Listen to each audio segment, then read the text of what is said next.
susunod na programa ay rated PG. Patnubay at gabay ng magulang ay kailangan sa mga batang manonood.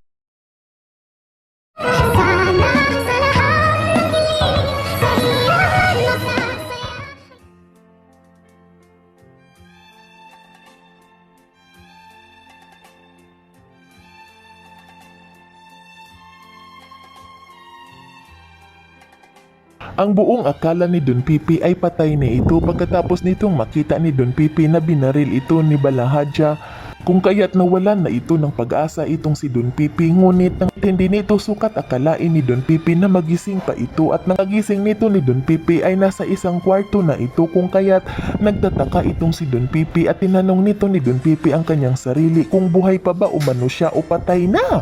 Ngunit maya-maya pa ay mayroong biglang nagbukas ng pinto, at nang makita nito ni Don Pipi ay itong si Balahadja, kung kaya't agad naman din itong sinabihan ni Don Pipi itong si Balahadja kung patay na ba umano itong si Don Pipi at patay na rin ba umano itong si Balahadja, na nakikita naman umano nito ni Don Pipi kung paano umano nito barili ni Balahadja itong si Enriquez na tutulong sana kay Don Pipi, at nakita naman din nito ni Don Pipi kung paano siya tinutukan ng baril ni Balahadja at pinapaputok pa ito sa kanya. At dito bigla itong ngumiti itong si Balahadja at pumalakpak, at sinabihan nito ni Balahadja itong si Don Pipi na nagkakamali umano itong si Don Pipi sa kanyang hinala at sa kanyang mga inakusasyon kay Balahadja na isa umano itong mamamatay tao, dahil hindi umano totoo na isang mamamatay tao itong si Balahadja, at napilitan lamang umano itong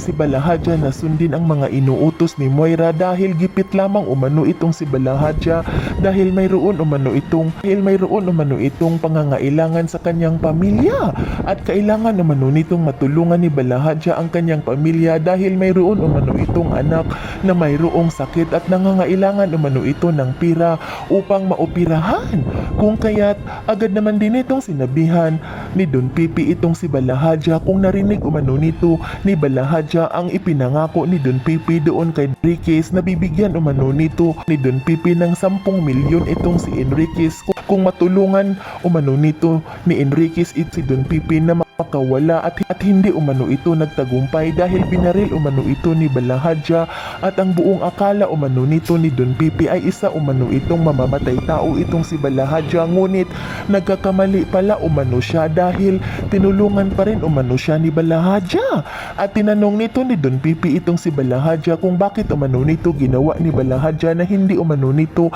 tinuluyan ni Balahadja itong si Don Pipi. At dito agad naman din itong sinagot ni Balahadja itong si Don Pipi na sinunod lamang umano nito ni Balahadja ang inuutos ni Moira sa kanya. Ngunit nang marinig umano nito ni Balahadja na magbibigay umano ito ng 10 milyon itong si Don Pipi, kung kaya't naisipan umano nito ni Balahadja na magpapanggap ni Moira na sundin ang kanyang gusto, at pinaplano na umano nito ni Balahadja na huwag umano nitong tuluyan itong si Don Pipi